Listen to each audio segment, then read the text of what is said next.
What's up, you guys? April 29th. Listen, you boy. If you're watching live, we're starting a little bit early. I've got a jam-packed day, Jimmy. Yeah, I basically center my whole schedule around you, Sean. So whenever you tell me you're ready to go, I just make it happen Yeah, for you. that's what happens. I mean, the biggest money earner for Jimmy Van, Sean Ross Sapp. He just circles. He's the world revolves around me. That's basically how it is. Revolves around Sean. That's exactly right. Pays for everything. And ironically, this year a Toronto trip probably won't happen because of. I can't say that's not true. I can't say that's not true. I will say that I have not booked the baseball game. Because how could you? Yeah, I haven't. How could you? Maybe, no, but maybe we do a Raptors game, Jimmy. It's possible. We've done one before. That's possible. Okay. We'll have to see. Reminder, guys, if you're watching live on youtube.com/Fightful, go ahead and send a super chat. Any amount, get your question or statement read on the air. But maybe you're sitting around and you say, oh, you know what? I want to ask a ton of questions, but I've only got $5 to spare. Well, lucky you. I do a Q&A show on FightfulSelect.com every single week. Go ahead, subscribe over there. It's going to be well worth it because let me tell you, got some good scoops coming up. I hate your blurry background. They can't see it. I keep telling you, don't worry about that. Well, I can, and I don't like it. In fact, you see me at a completely different angle. They see me here. You see me here. Yeah. Yeah.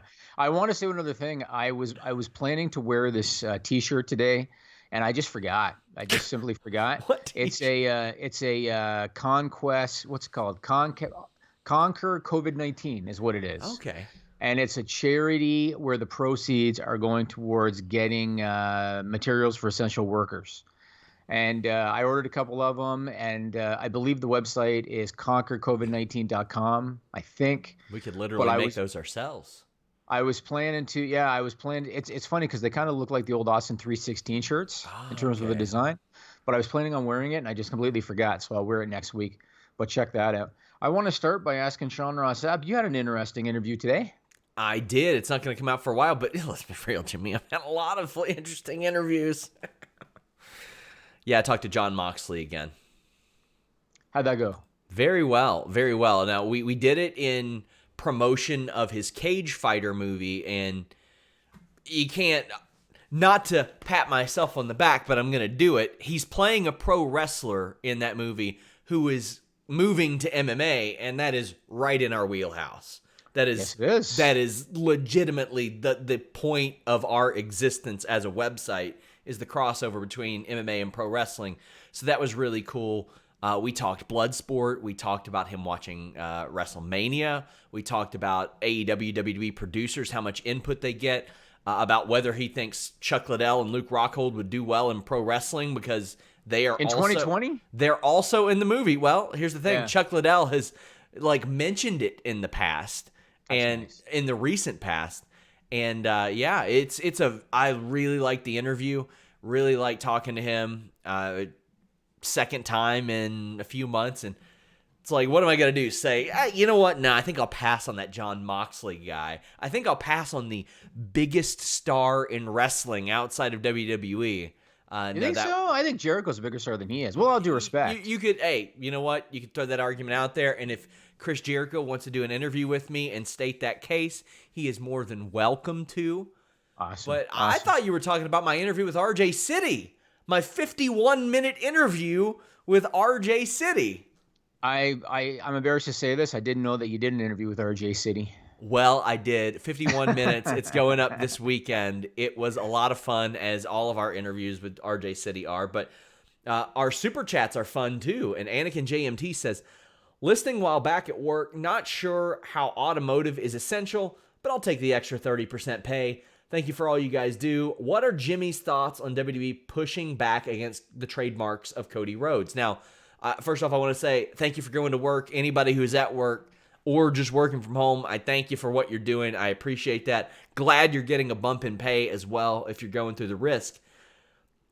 So the Cody Rhodes thing, they didn't oppose Cody Rhodes, the trademark. They opposed some of the other ones, which to me, I'm fine with. It's business. Yeah. And you got to remember that they own all of those. It was, I believe, it was Slamboree and a few other names of events. Yes. WWE owns all that old footage, and you never know. You never know if they were to decide to do. You know how they do these live events sometimes? Then they refer to them as, say, Starcade or I something. went to Starcade, and the only reason I went is because it was Starcade, Jimmy. Right, right. So, quite frankly, if anything, I'd say they should not have let them lapse in the first place. But the Cody Rhodes name, fine, whatever. If I'm WWE, let them have it. I mean, Yes. what do you, for them to hold on to it? It's strictly out of spite. You know what I'm Yes. saying? So let them have it. He has legitimately referred to himself as Cody Rhodes before he was ever Cody Rhodes. I mean, Yeah, but you know what they used to do, and I used to love this. I thought this was very creative. Is they used to announce him and Brandy by saying Cody and Brandy Rhodes. Yes. Yes. I like that. I do liked too. Yeah. And the Cody thing, it works. He's established himself as a singular name, which was the goal that he had to begin with. But Cody Rhodes, I mean, come on. And everybody calls him that anyway. I agree. Everybody calls him that. Rex, and then they can do the Rhodes family thing, and Rex Joseph Calmerin says, aren't shareholders suing Vince for giving misleading info, like no Roman Reigns because of low ratings? Will they add this blame new talent for low ratings in the lawsuit? I know this is something that you're pretty passionate about clearing up, Jimmy. I actually Skyped Sean yesterday. We're doing this on April 29, and I mean no disrespect to whoever posted the story on Fightful. I hit up Sean yesterday and I said, hey, that story somebody put up about that lawsuit, that's not news. And I told Sean, if you go to any of WWE's financial sites, and Yahoo is the one that I tend to use. Yahoo. So I do. I love how you. Good I know. I just like how you say Yahoo. Yahoo. Yahoo. Yeah. That's what I say. Anyway, you are painfully Canadian. I don't say again. All right. I don't say again. He just did. Right. But anyway, if you go to any of those sites, you will see press release after press release after press release from these little firms that are filing class actions against WWE. And I told Sean yesterday, like I saw the list of the two persons that were mentioned, and I said to Sean, who are those guys? Like, are they even like major shareholders? Do they have like 100 shares? Unless it's a major shareholder. And if you go on any of these financial sites for WWE, they list the major shareholders. You can see them right there. Unless it's a major shareholder, these stories are not news because these firms are looking for a handout. That's why they do them. I refer to them as the market version of ambulance chasers. Mm-hmm. And they're looking for quick cash. And so these types of lawsuits get filed all the time. It's not news to me unless it's a major shareholder. But to answer your question, it has nothing to do with Roman Reigns. It has nothing to do with ratings. The shareholders are suing for various reasons. Obviously, the stock is shit the bed. It used to be close to 100. It spiked a little bit after the earnings call, but last I looked, it was back down to like, I think, $44. So obviously, a lot of these people bought the shares at $70, $80, $90 and have taken a bath on it. And so they're looking for reasons to, get some money back out of it. There's been accusations about the XFL conflict of interest, about poor usage of WWE resources, things like that related to the XFL have been thrown in there. But Roman Reigns and ratings has nothing to do with anything, not in that landscape. Yeah, I'll tell you what, if there's a conflict of interest between your penis and your plans, BlueChew.com has you covered. BlueChew.com, code FIGHTFUL, brings you the first chewable with the same FDA-approved active ingredients as Viagra and Cialis. So you know they work, but they work on your schedule, which probably is wide open right now. But if you want somebody to be wide open to you giving them that ding-dong again, check out BlueChew.com, code FIGHTFUL. I've been saying this over and over. Do not go to the pharmacy. Do not go to the doctor's office unless you have to. And the sad reality is having an erect penis is not essential to life. I mean, it's essential to my life, but not everybody else's. So Blue Chew gets you there. And it's prescribed online through their affiliated physicians. It ships straight to your door in a discreet package, far more discreet than my ad segues, that's for sure. I mean, you're not going to have your mailman coming up and saying, and if you want a hard penis, you're in luck because here's your shipment. Because they don't know what's coming your way. They're sifting through the mail. They're doing all this. They're not all up in your business. Use that code FIGHTFUL. Get your first shipment free Just pay $5 shipping. Got to pay the mailman. Got to pay him in these tough times and any times. But I hope that you all don't have a tough time getting an erect penis and having fantastic sexual performance, because it's not just for people with a problem. BlueChew.com, code Fightful. There you go. I meant to do that last week, and I forgot to print it out. Well, we got more super chats, people being real good to us. Okay. DJ Cass says, Braun has really not felt like the guy on SmackDown. Drew McIntyre feels more like the guy. What do you think? I absolutely agree. I do too. And yep. The first thing we see, Jimmy, is Braun coming out with Alexa Bliss. What, you got me a gift? Man, Yep. He's so much better than that. Yep, I agree. And when he showed fear holding up that mask, Braun Strowman never showed any kind of fear before. He peaked. I forget what WrestleMania it was when he chose Nicholas as his partner. That was his peak. And it's been downhill ever since. And most of it is not his fault. Most of it is the way he was handled creatively. We used to talk about Mixed Match Challenge. The way that he acted with Alexa Bliss on Mixed Match Challenge was embarrassing. Embarrassing. And that was when he was at his peak on the major show, acting like a moron in Mixed Match Challenge. Yeah, Drew McIntyre, and Drew McIntyre has a presence about him. You can tell he's got a lot of confidence now. Mm-hmm. And he's got a presence about him, and he's always looked like a star, and now he's got the presence of a star. He is definitely the man right now. The WWE. Braun Strowman that I knew would have just stomped the gift and then picked up whatever was in there and been like, sucks. Yes. And that would have been that. Yep. Rob Wilkins says, question for Jimmy. Without naming names, do you think the backlash and defense on Omega's match last week was justified? I think if AJ Styles had the same match, would this get the same reaction? Did you see any of that, Jimmy? No, to be honest, I have not. Kenny Omega faced a guy named Alan Angels. He was actually the guy who threw the drink at MJF a few months ago. He was the guy. Was that when Omega sold too much? People thought he sold too much? Yes, and Dave Meltzer thought, no, not so much, and Ryan Satin was very adamant. And honestly, I wasn't nearly as vocal about it.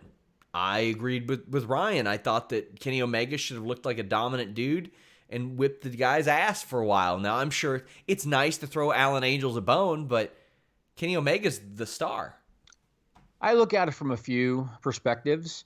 The first is they got a lot of time to kill because the empty arena setting, and we're going to talk about it more later, talking about Raw, but they have a lot of time to kill. They've got limited rosters. You got to fill 2 hours of TV with a fraction of your regular roster. So I can kind of understand it from that perspective. Also, with all due respect to Kenny Omega, and this is just my opinion, I think that his stock and the Young Bucks stock has dropped since they started with AEW. And I think it's because of the way they've been handled on television. The Young Bucks, to me, are nowhere close to where they were when they were peddling the T-shirts at Hot Topic and all of that stuff. And a lot of it is because of creative and because they've been too maybe gracious in putting people over. And maybe you can look at that match as an example of Omega being too selfless in order to make somebody else look good. But he's not the Kenny Omega that he was when he wrestled Jericho in New Japan right now. He's just not in terms of his superstar caliber. And so I would have a bigger problem with it probably if it was Moxley that did that. But Omega right now at where he is right now, I can accept it. Anakin JMT says, can Jimmy explain why XFL would have to file for bankruptcy and wouldn't be able to return next season if Vince had all that money set aside? Yep, so only Vince McMahon knows the answer. And my belief, and we've talked about it, I think that at least one of the broadcast partners pulled out. Yeah. That's what I think it was. And it's all a matter if they're up for renewing next season. If they come back and they say, hey, we would like to try the XFL next season on the channels, do you think it comes back? Nope. Man, I think they're going to sell the assets because they claim that they have 10 to 50 million, which is a pretty big range, but they claim they have 10 to 50 million in assets, 10 to 50 million in liabilities. We don't know if it's 10 in assets, 50 in liabilities. We don't know. I did read that Vince McMahon was smart. The last couple of cash injections that he gave them, he did it by way of a loan because I think he saw the writing on the wall. Mm-hmm. And so he set himself up as a creditor by doing that. But no, I think that they are done. And again, I think that at least one of their broadcast partners pulled out. And I think Vince McMahon understood, okay, because everything is gray area right now. When are we going to have crowds again in arenas? When we do have crowds, how's that going to be set up? No one's spending money right now. Plus, most of these TV networks have been taking a bath financially anyway. Yeah. And so I think that Fox or ABC probably pulled the plug. That's just my gut feel. And I think that Vince looked at it like it's going to be very difficult in this landscape to get another broadcast partner. And that's why I think he let it go into bankruptcy. Because otherwise, I agree. He had committed up to $500 million. Why would you let it go? That's the reason why, I think. Dante V says, shout out to everyone else who is working. Wild that my boss thinks that planting bushes at the cemetery is essential. Was Jimmy Van corpsing behind that ad paper when he held it up? Well, Dante, it sounds like you're corpsing right now based on what you're doing at work. Yeah, maybe. But yeah, Jimmy, did I crack you up? Was I funny? What the hell did you say that made me chuckle? Oh, you said that an erection is essential to you or something? Oh, yeah, something? It was. It is. So, it's very important to me. That's good. Probably important to your wife, too, hopefully. Yeah, of course it is. Don't be ridiculous. All right. So I want to talk about some notes from WWE's earnings call last Thursday. It kind of fits into some of the questions that we got. I'm not going to go over all of the Q1 earnings because you can go to Fightful.com and we have all of that. It was basically exactly what I thought.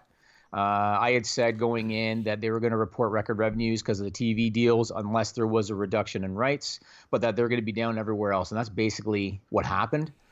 I also want to mention this. I had a few people ask me, hey, are you going to be on the call? Yeah. And my response was, I'm not even going to bother attempting. What I want to explain is I've never been on a WWE earnings call before, but I have been on other earnings calls.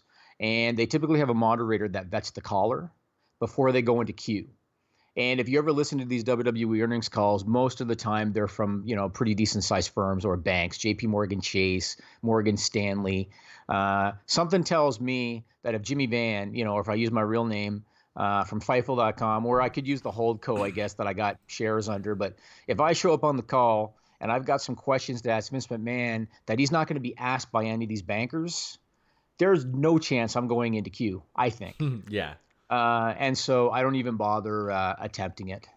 So, but there's a few notes I wanted to mention about it. So first off, the USA Fox deal. I will say this. In a roundabout way, some of my questions were answered. I wish that Vince had been asked more directly about some of this stuff, but in a roundabout way, he answered some of this stuff. So when it comes to USA and Fox, he said that they have a great relationship with both partners. He said that USA and Fox have WWE's backs, and WWE has their backs. It's probably about as good an answer as you're going to get out of Vince McMahon. That tells me that they're probably, at least right now, not withholding rights. We'll know for sure when Q2 earnings come out because most of what's been happening will fall under Q2. But it sounds like they didn't. So that's good news for WWE. Saudi Arabia, he said that he doesn't know if they can produce the second show this year, but if not, they can just tack it on to the end of the contract and they're not going to lose any money. That's good. That's another question that I had. One thing that was notable out of this, and again, no one is going to call Vince out on this shit. And this is what's annoying about these earnings calls. Everybody's like, thank you, Mr. McMahon. Thank you, Mr. McMahon. No one's going to call him out. He spent so much time putting over WrestleMania. How much time did he spend at the start of the call putting over WrestleMania and trying to find some positive metrics, social media interaction, even though it was a 2-night show? He was looking for all these reasons to look for positivity. Mania fell under Q2. Yeah. And I was listening to this and I was joking on social media. Is he going to put over the Royal Rumble on the next earnings call? Because Manias in Q2 had nothing to do with Q1 at all. But he was looking for any reason to have a positive spin on the metrics. So that for me was telling. And then the other thing I want to talk about is television ratings, because we got mixed messages on the call about television ratings. Big time. And we're talking over like a 5-minute span. Vince would contradict himself like twice in a 5-minute span, and nobody called him out because they just don't. You know what I mean? So first he said that ratings haven't been impacted by COVID-19 in WWE. He said particularly SmackDown haven't been impacted. Then he kind of shifted and he acknowledged that the Raw ratings have suffered. And you got to remember, we're talking Q1, and COVID didn't become a thing until middle of March, which is the end of Q1. So they really only dealt with this for like 2 weeks out of the quarter. But then he said Raw ratings have suffered. Then he looked for explanations as to why ratings have suffered. Keep in mind, it's only been 2 weeks for the quarter, right? So first he said, it's the environment, the empty arena environment. That's the first thing he said. Then he said, it's because we're incorporating a lot of new talent into the show, and it takes time for them to connect with the audience. I was listening to that call, and quite frankly, I thought to myself, what a load of shit. Yeah. Because this is Q1, and COVID, again, has really nothing to do with most of Q1. So I will say this. Vince is right to a degree about the ratings when it comes to right now. Because right now, the empty arena setting is hurting them. Right now, they've only got a fraction of their talent on the show. And ratings are seeing historical lows right now. But no one, I don't think, is really going crazy because of the landscape we're in. And when you look at the ratings, they're still always top five. 2 of the 3 hours are always top five when it comes to the demo. So I don't think anyone's really going too crazy about that. They have no AJ Styles right now, no Kevin Owens, no Randy Orton, no Edge. Becky Lynch hasn't been on every week. So there's all of that. But when you look at the numbers versus the same time period in previous years, right? And I only looked at January and February because, again, the last 2 weeks of March is when COVID hit and they had empty arena stuff. If you look at January and February, in 2020, Raw averaged 2.29 million viewers on USA over January and February of 2020, 2.29 million. Same 2 months of 2019, 2.61 million.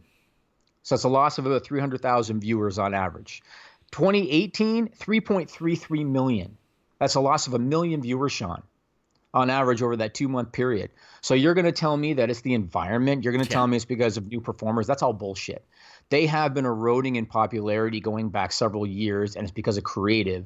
But once again, when you're on these earnings calls, no one's going to call them out on that. One girl was putting over how they're seeing record sub growth on the network, which is a complete and utter bullshit thing to say. And she was a caller, right? Oh, she was ridiculous. Ooh, she was ridiculous. Because we all knew, because they wouldn't even tell us how many paid subs.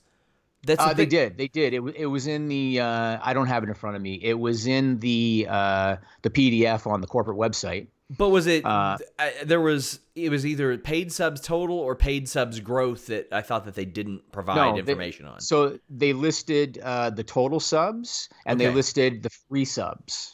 Okay. So if you do the math, you can figure out the difference. Sure. And the reason that this girl called it record sub growth is because for the quarter they showed, I don't remember the total. I think it was like 2.1 million subscribers, I think, somewhere in there. And they called that. She meant record substitute growth from all the substitute wrestlers they've had to bring in to replace others. If you looked at those numbers, and again, I should have written them down, but I didn't. They had a ton of free subscribers over that time. And somebody on the call, and again, this was in the PDF on the website, but somebody on the call said, "Do you have the paid versus free total?" And I think it was Frank Ritta said, "No." Bullshit. Yes, they did.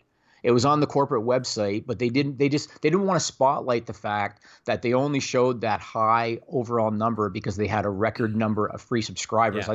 I think they had the double amount of free subscribers that they had for the same quarter in 2019. And a lot of those people just are not going to convert to a paid subscriber. I mean, that's just how it is. Then on top of that, you got churn of the other subscribers too. So we'll see how Q2 turns out. There's no methods in place to prevent somebody from just signing up with a new email address every month. I have heard so many different stories. So I've been a subscriber from the start and I've never canceled, so I can't really comment. But I've heard stories about how people would cancel and then they would get offered the free trial again.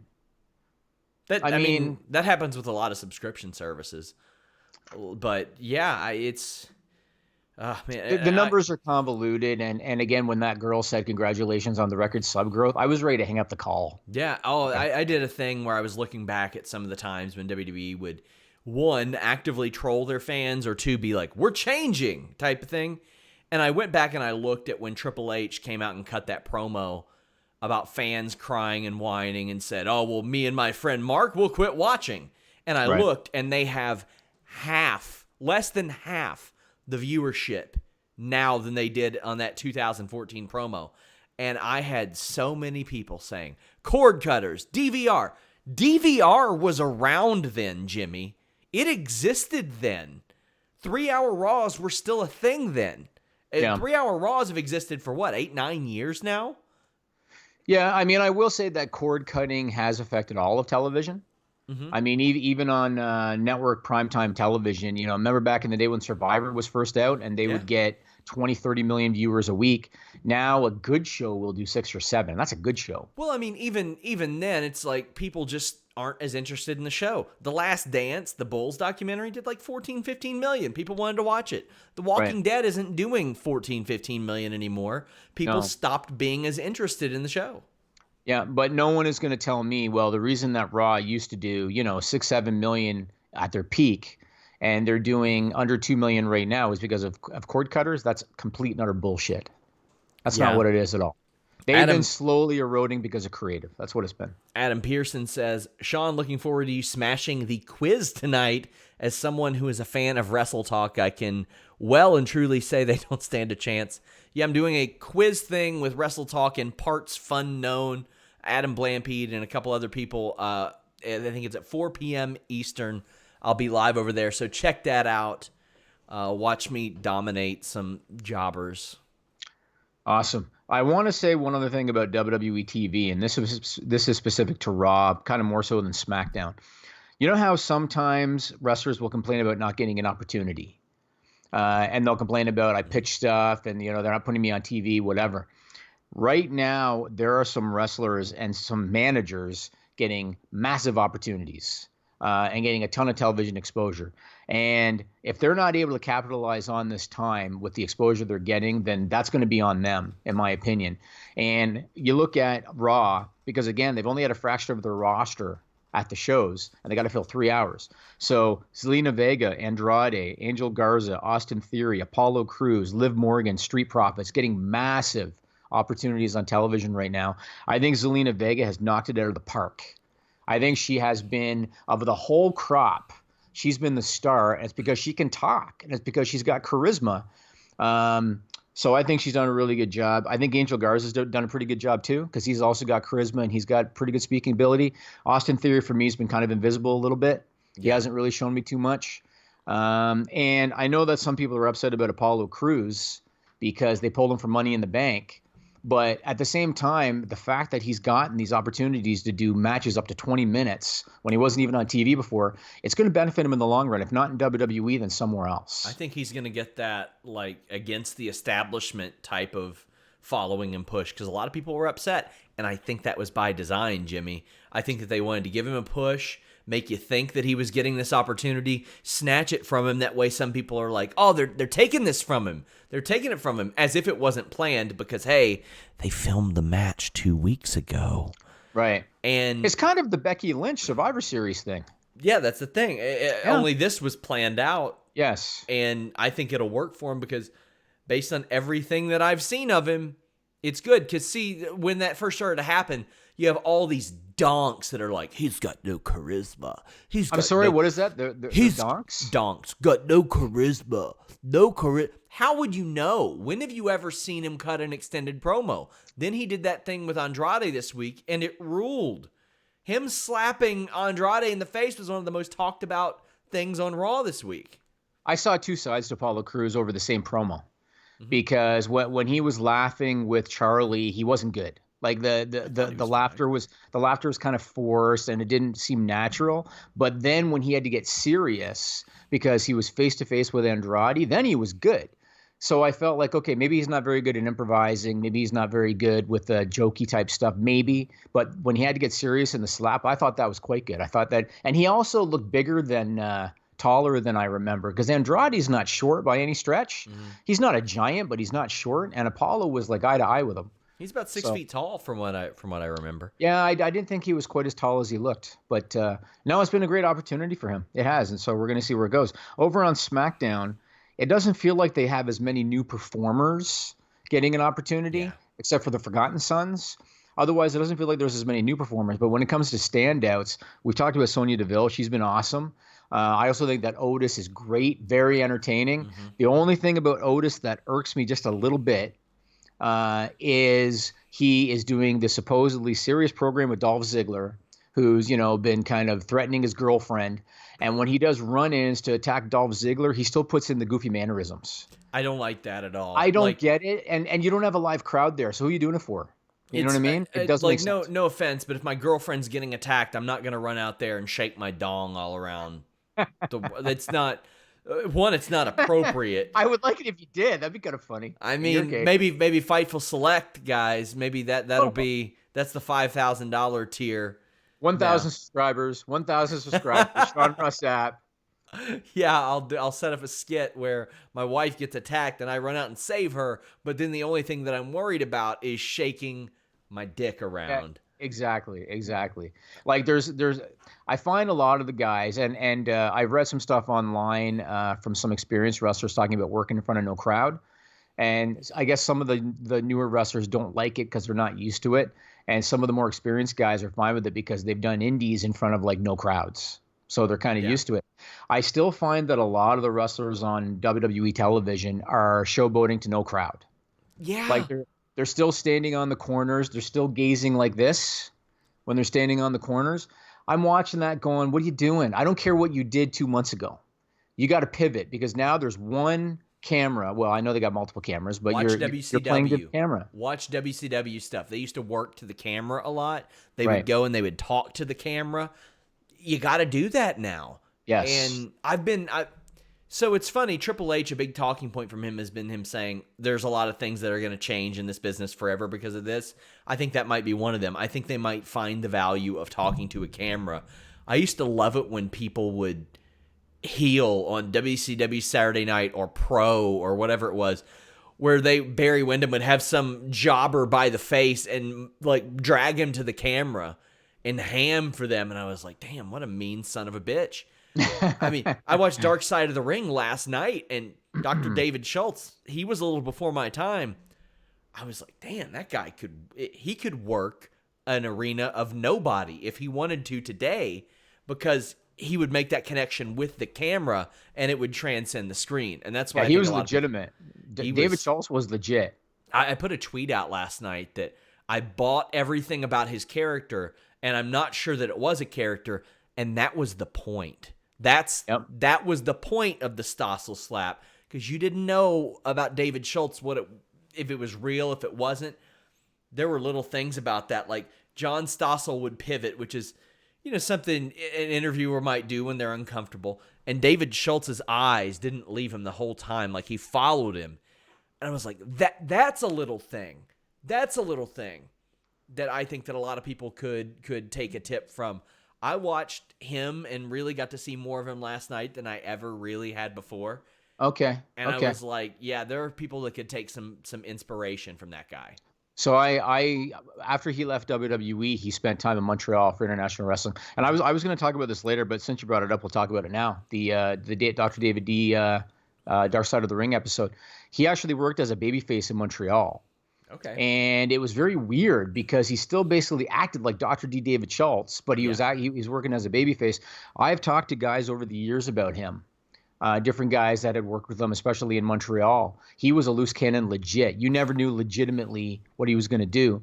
And he was the wrong guy for John Stossel to be interviewing. And I will say this, and if people aren't familiar with this whole story, you can go on YouTube and you can look up John Stossel wrestling, and the 2020 report will come up. I will say this. I am not in defense of physical assault in any situation, and John Stossel did not deserve, to be struck like that. And David Schultz lost his job over that, and he deserved to. But I will say this, though. Stossel was an invited guest backstage at Madison Square Garden by WWE. And fact is, he was being smug. He was being arrogant. He had an agenda. And his agenda was, I'm going to expose pro wrestling and I'm going to hurt this business to kind of up my own stock. I kind of can put myself into Dr. D. David Schultz's shoes, where number one, he's already going to be defensive of the business anyway.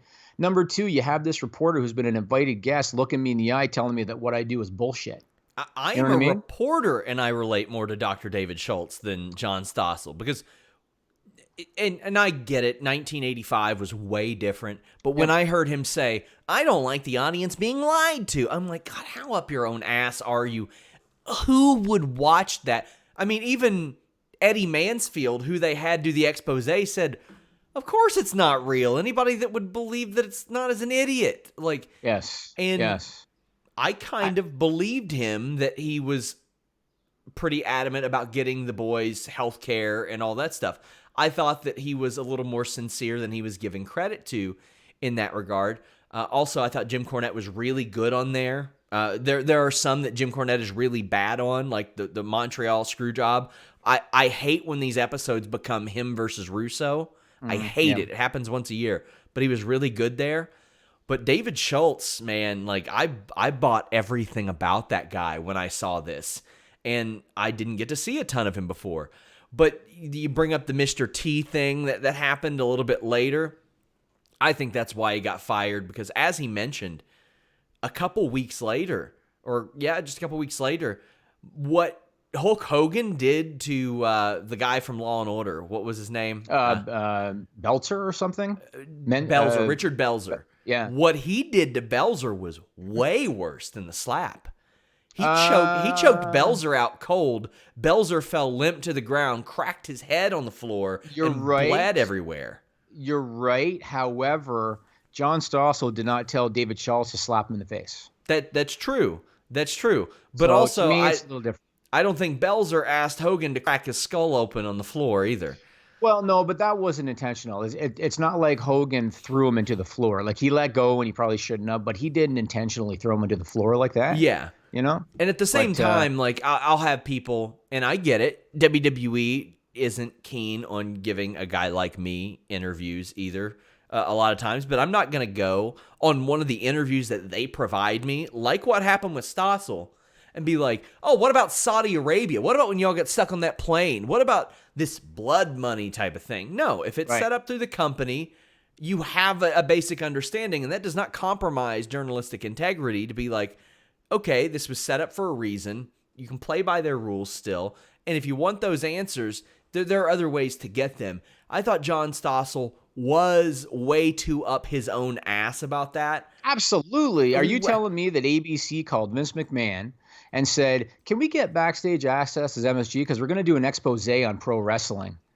No chance. No chance. They called Vince McMahon to talk about, the boom in popularity, and we're going to give you this mainstream exposure. Ahead of WrestleMania. No chance Vince would have. Yeah, like Vince McMahon never would have gone for that if he had known what the agenda was.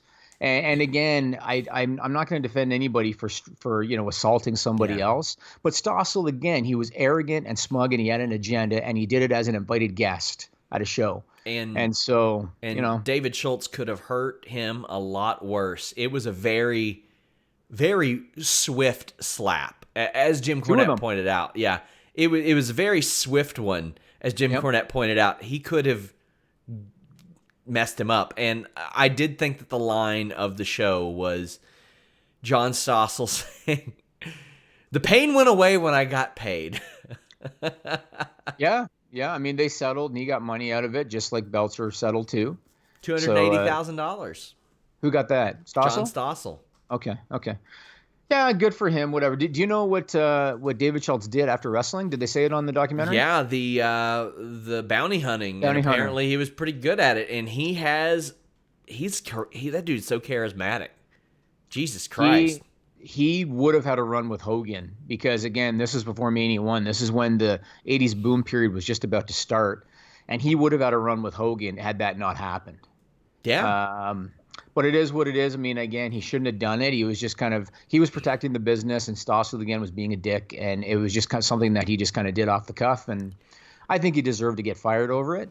I think it's a real uppity thing to be like, oh, you're doing the public such a great positive service, saving lives because you let people know wrestling wasn't real. Right. Hey, Chief, everybody knew. Oh, okay, I don't want to say everybody. That's a blanket statement, but almost everybody knows. A lot of people did. Yeah, a lot of people did. Hope you all know you can send a super chat, get your question or statement read on the air. Rob Wilkins says, Jimmy, I've been forgetting to mention last week how awful the passing of Colby Cave. When hockey returns, can Oilers put his initials on their sweaters? Absolutely, they're going to do something. Absolutely. So he was a forward with the Edmonton Oilers of the NHL. He played for the Bruins before the Oilers.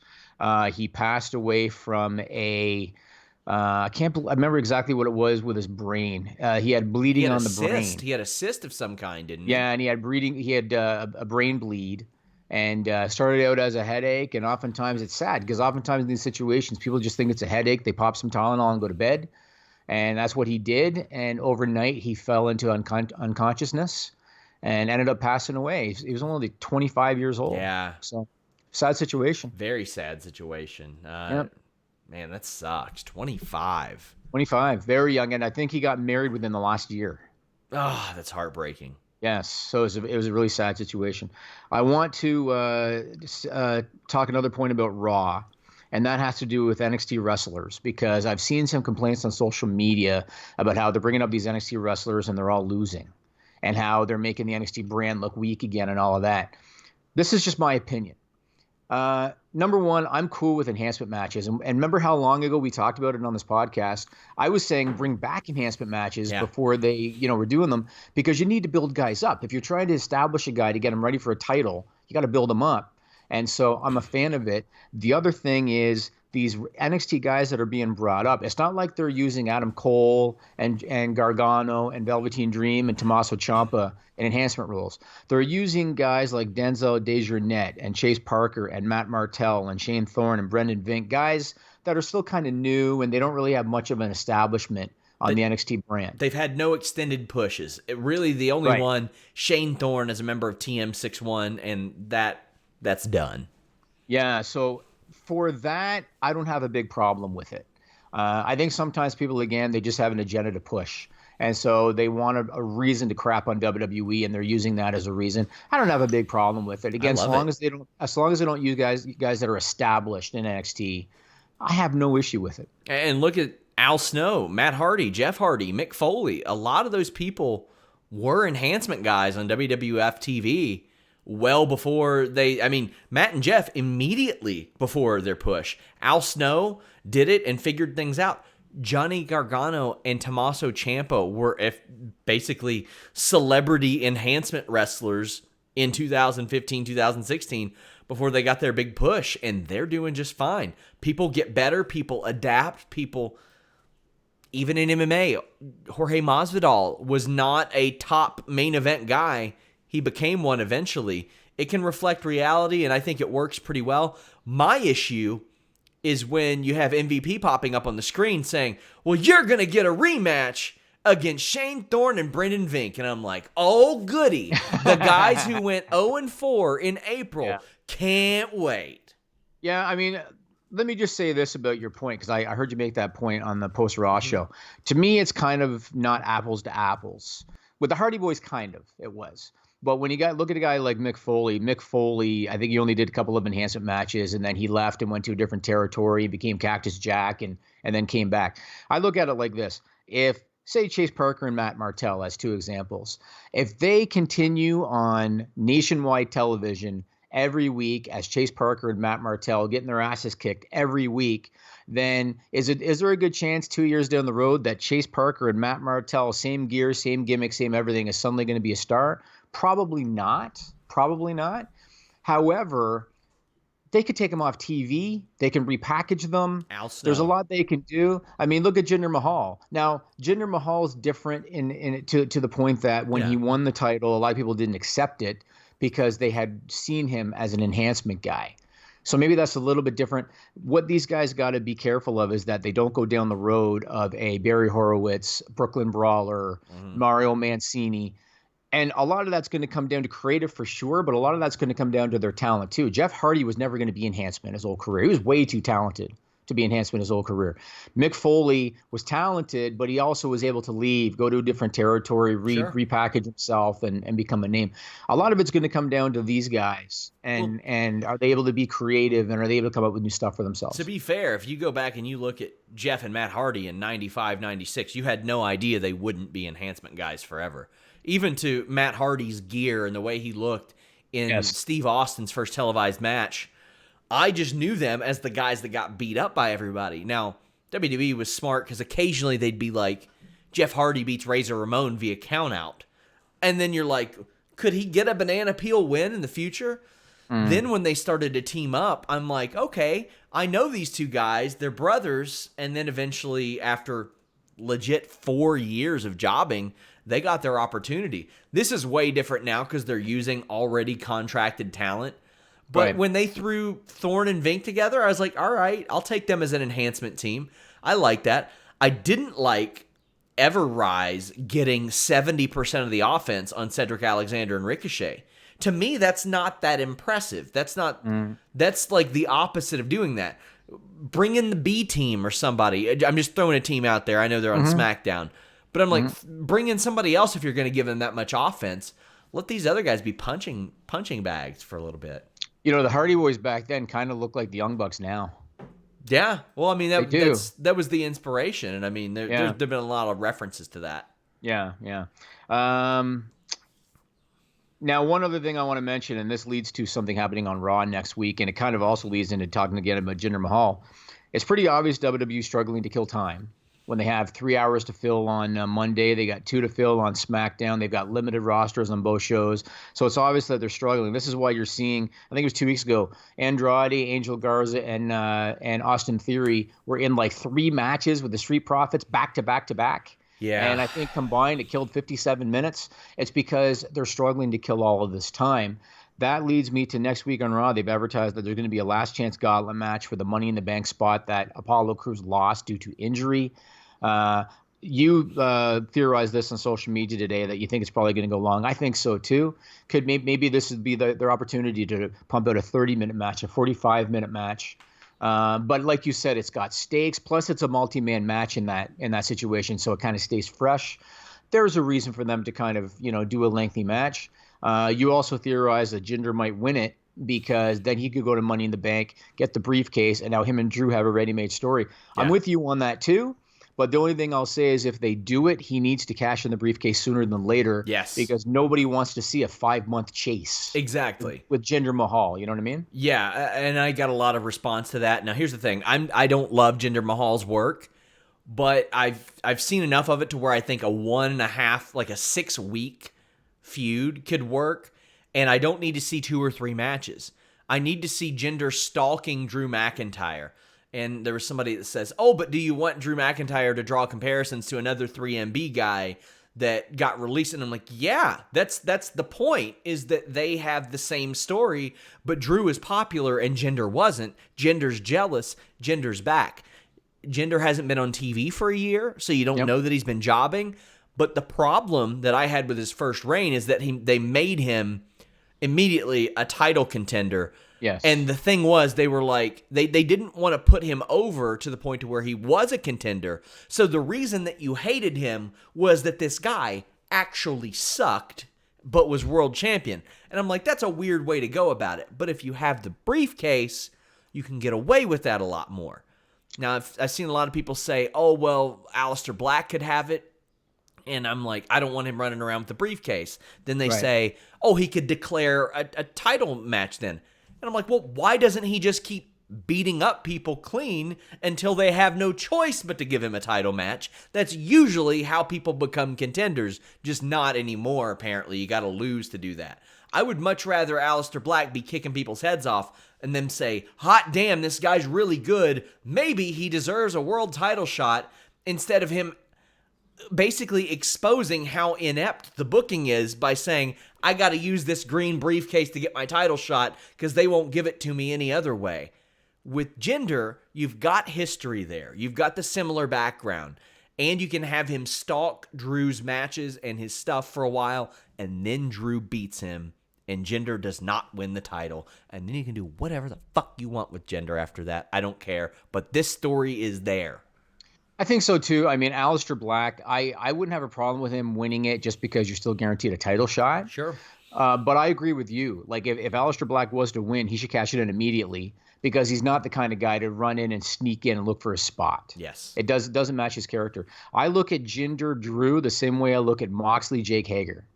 It was something that they built up quickly over a few weeks. They had the match. The match is done. They're going to move on. At least I think they're going to move on. I look at it the same way. And it's not too unlike Braun and Bray Wyatt, although Braun and Bray Wyatt are probably going to have 18 matches.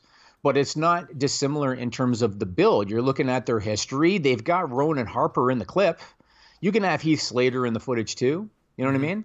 So I agree. I think that there is a story. I think it's a good short-term program to do while we're in this environment. And then, they build to it. Jinder cashes in. He loses the opportunity. Hopefully by then we got crowds back, and then Drew can move on. Exactly. So, that's the benefit. benefit. I agree with that. That's the benefit of no crowd right now. You can do this. People will give it more of a chance because there's some story here. And I'm all about the stories, and Jinder is a big part of Drew McIntyre's story. I agree. And he has been very adamant about that as well. And hey guys, if you think I'm like some gender stan, go back and look at our 2017 reviews. I hated SmackDown back then. I was thrilled. And the reason for the heat back then, I think, is a better reason now, because you'll be like, I don't want Jinder to win this title. It sucked. I don't want it again. And I think they can pull off a good enough match between the two of them. One match. I don't need to see it the next week on Raw after that. Although it's Vince, so you will. You will. Of course you will. You're probably going to see Ruby Riott and Liv Morgan on the pre-show of Money in the Bank for the 4th time, too. Best of 7 with Liv winning them all. Yeah. Might happen. Tim Traver says, happy hump day, Fightful. Hey, happy hump day to you. Korasami says, who do you think WWE will lose first to Hollywood? Becky Lynch, Roman Reigns, or anyone else? Oh, I think Roman Reigns. Yeah. I mean, if anything, because of his bloodline. Yeah. Rock is going to help him out the best that he can. So I don't know. Roman has just never really impressed me when it comes to his mainstream stuff. Yeah. He's so just kind of a quiet kind of talker. He doesn't show a lot of energy, but he's got the right look and he's got the right bloodline. But so to be fair, Batista was the same way. That's fair. Yeah, you're right. And Batista's got a real likable quality about him. He does. He does. And Roman does too. He's got a likable quality about him too. So do we have a stupid people segment, Jimmy? We do, but there's one more thing I want to mention again about WWE television, and I've mentioned this before, and I feel like I'm going to keep mentioning it until they do something. I don't understand why they're not utilizing technology to showcase more talent. Because if you've got guys in places where you can't fly them in right now, or if guys are afraid to come in because of their situation, whatever. Again, I named a list just for Raw. Edge, Randy Orton, AJ Styles, Kevin Owens. You got John Cena sitting at home. You got The Rock sitting at home. You got Dave Bautista sitting at home. You're telling me you can't come up with anything for any of these guys to do from home on a webcam. You can't do anything with any of these guys. It's a wasted opportunity. Fox knew enough to do it for backstage. Yes. Because obviously Fox is not a WWE produced thing, or backstage is not a Vince McMahon produced thing. So they have the foresight to do it. I just don't think Vince McMahon thinks about it. I don't think he understands it. I don't think it kind of crosses his mind. Wasted opportunity. They got all these guys with nothing to do. The Rock is doing Q&As every week on Instagram. He's got nothing to do. You know what I mean? Yeah, that's the thing. They did it a little bit last week on SmackDown. But that's the most we've seen of it. What did they do? I might not have seen it. Triple H basically FaceTimed Ric Flair and Stephanie. Okay, yeah. I mean, they did that because they needed to fill that segment and all that. But why don't they have? And they had The Rock on the bump. Yeah. When he said hi to Triple H, whatever. Why not utilize these guys? Have them do commentary for a match. Have them, maybe if you're building to say Drew Jinder as an example, you get The Rock to chime in with a prediction. You get John Cena to chime in. Use these guys while they're sitting at home twiddling their thumbs with nothing to do. I don't understand why they're not doing this. It doesn't make any sense. The Rock sits on Instagram every day and does stuff. They got nothing to do. I mean, I would have him do it for Street Profits and Viking Raiders. Give them the rub. The Rock talking about them. Sure. And if The Rock says, I like the Street Profits, well, there's going to be a lot of people that then like the Street Profits just because The Rock said that. That's. I've looked at Montez Ford. I've talked about in the past that in some ways he reminds me of a young Dwayne Johnson in some ways. Have The Rock talk about Montez Ford. Put him over. Yeah. You know what I mean? He's got nothing to do. I cannot believe that we are how many weeks into empty arena shows? 6 weeks into empty arena shows, and Vince McMahon has not one time had any of these guys on webcam do anything. Call matches, put over wrestlers, nothing in 6 weeks. You cannot have a 75-year-old guy running creative. I'm sorry. I don't want to go on about it forever. You can't, because you just can't. How are you not doing that? Yeah, doesn't make any sense. I agree. So I said a couple of weeks ago that I was going to take our viewers' renditions of the Stupid People song, and I have another one from Cameron Hutton, and so I have to do it the old school way because we're not able to produce, but I'm going to play Cameron Hutton's rendition of the Stupid People song before we go to this segment. Here we go. Stupid people is what this segment's called. You might wonder why we do this, not by wrestling at all. Used to be WWE's Weekly use such a stupid nicknames, which we'd hope they start giving wrestlers lame names. But it didn't work, so we came up with a new segment, and it's called Stupid People. Stupid people, stupid people. Duh. There you go. Beautiful. Cameron Hutton. And once again, this is going to be the coronavirus edition, part 4. And I feel like I could do these forever because people are stupid, Sean. People are stupid. And this landscape is highlighting how stupid people are. It's amazing how stupid people are. I know. So I could probably go on forever. So this first one, reported by NPR.org on April 25. There is a sector of our society, Sean, where common sense is just not there. Like there just is no common sense with a certain sector of society. They believe anything they read, anything they hear, including fake news, not just civilians, government officials too. We saw it with Brian Kemp, the governor of Georgia, who waited until like 2 months into this thing to say, I just found out that you could be asymptomatic and be contagious. Common sense is just not there. Now, I want to say this. I am nonpartisan on politics, Sean. Nonpartisan, all right? I'm not going for one guy. I'm not going against one guy. I'm going right down the middle. Yep. Donald Trump, back on April 23rd, he did his daily briefing that he's been doing for the coronavirus. And he had a couple of doctors with him on stage. Everybody has seen this. And they talked about how ultraviolet light and disinfectant have shown to be effective against the coronavirus or against COVID-19. Donald Trump then looked at one of the doctors and he speculated maybe we can inject disinfectant somehow into the body. And the doctor was very polite and, tried to get him off of it. There were people watching this press conference, Sean. And Donald Trump did not say, hey, people at home, I want you to inject disinfectant. He didn't say that. He asked a doctor on stage, is there a way that we could do this? Is there a way that we can inject this?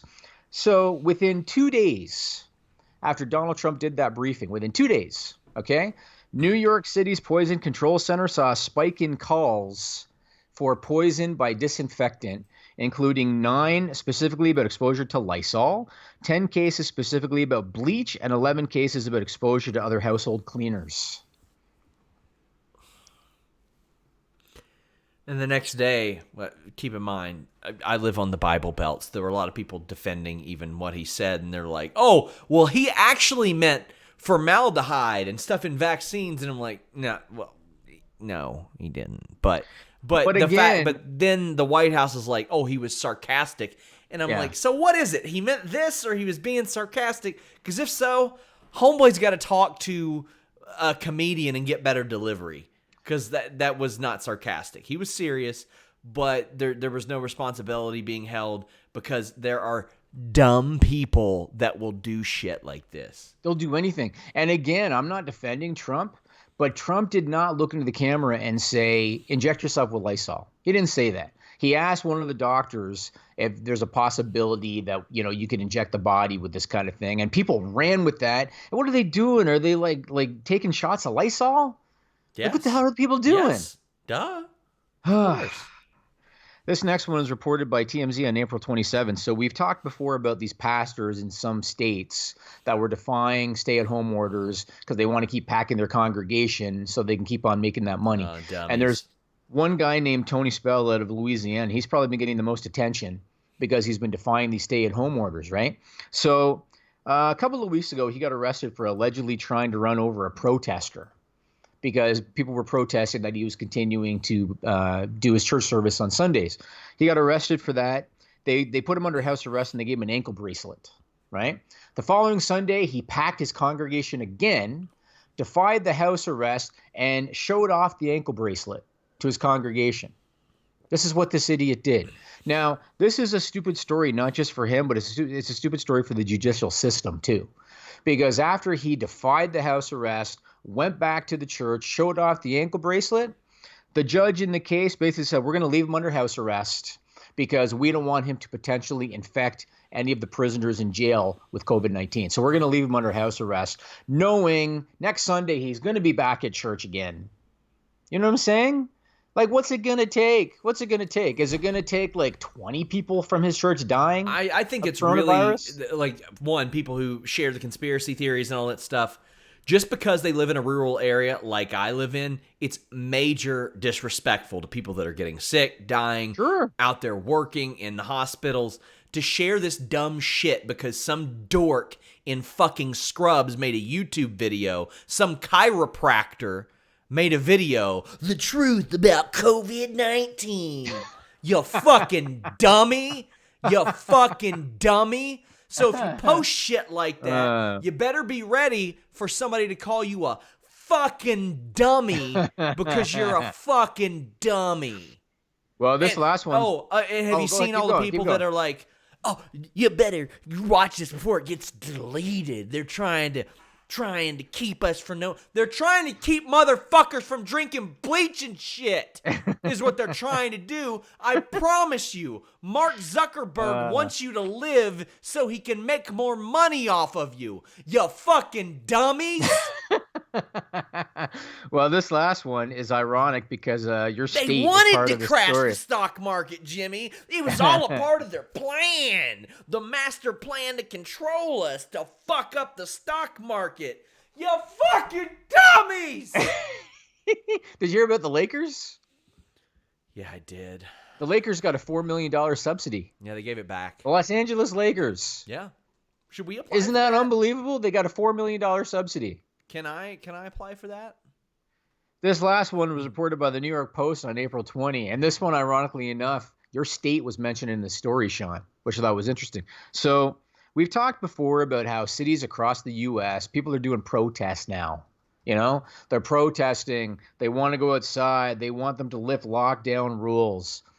Kentucky, as an example, Sean, after these protests started, what do you think happened? Oh, I know what happened. I'm here. Yep. That's why I'm asking you. Yeah, fucking dummies got sick. By the way, a test from or a study from University of Kentucky has revealed that about 2,000 lives have been saved by stay-at-home in Kentucky. Really? Yep. Well, in the state of Kentucky, after these protests started, they saw their highest spike in one-day cases of coronavirus since this whole thing started. The highest one-day spike is when after people began these protests. People are selfish and stupid, and they don't understand that you can be asymptomatic. There was one woman, and I forget what state she's in, but there was one woman who was one of these organizers of these protests. Every Tuesday, she was organizing a protest going down to like City Hall or something, and then all of a sudden, she was no longer there. People thought, where'd she go? She's the organizer. Where is she? Yeah, she tested positive, so she had to quarantine for 2 weeks. Oh, Jimmy, I see the dumbest shit here. No offense, I love Kentucky. I really do. But I see some of the dumbest shit where people are comparing it to being locked up in the Holocaust and shit. And Yes. I'm like, you fucking dummy. Anne Frank spent 2 years hiding. All you're being asked to do is stay at home or wear a mask when you're not home. You fucking dummies. And don't forget that they're predicting a second wave. Yeah. Oh, And yeah. if a second wave happens, we're going to be locked down again. And it's going to be these morons defying these orders that are going to cause the second wave. So and help me God, Jimmy. If the Bengals drafted Joe Burrow and the Reds spent a bunch of money in free agency and these fucking dummies keep me from enjoying sports for the first time in years, yeah. it's going to be SOS. It's going to be slap on sight territory. If you have posted this dumb shit and I catch you out, I will risk arrest to slap you. Oh, great. There goes Fightful. They're going to be having to operate it from prison. Well, I mean, as an Oilers fan, anybody that's a fan of the National Hockey League will know this. The Oilers are in a playoff position this season. Mm-hmm. And because of what's going on, I had told my wife before this whole thing started, I had told my wife, if the Oilers make the playoffs, I'm going to Edmonton for round 1. So I told her, like, be prepared, make sure your mom's here to help with the kids, whatever, because if the Oilers make the playoffs, I'm going to Edmonton for round 1. Even if they do start the season again, they're going to do it with no fans in the arenas, probably. So I'm going to miss out as well to a degree. But you make these sacrifices to save lives. I mean, that's what you got to do. Exactly. my inconvenience does not rise above somebody else's life. And when There you people go. say shit like, oh, mortality rate will only be, no, fuck you. Mortality rate being more than 0 is too much for me. I think that's ridiculous. I would like all of you to be alive. Let me say this. After this, go to FightfulSelect.com. We're going to do the list goes on. And I have a lot of topics because we talked a lot about other shit today. So I'm going to talk about Cain Velasquez. I'm going to talk about AEW. We're going to talk about Killer Cross, Bianca Belair. Even going to talk about Billions a little bit, the show Billions. So go to FightfulSelect.com. List goes on after this. Somebody says, SRS switched to decaf. No, how about you all switch to not being fucking dummies? Harold Romero says, have you watched Being the Elite lately? It's been very good and creative. Yes, I've enjoyed it more over the quarantine than I have in the past since AEW started, really. So I'm really enjoying that. Jimmy, anything else? I've never watched Being the Elite aside from like 5 or 10, second clips. I respect them. I respect them in terms of their accomplishments, but I'm not a fan of the Young Bucks. That's just how it is. New headline, Jimmy Van buries the Young Bucks, calls them fucking dummies. Right. Until next time, guys, we're out.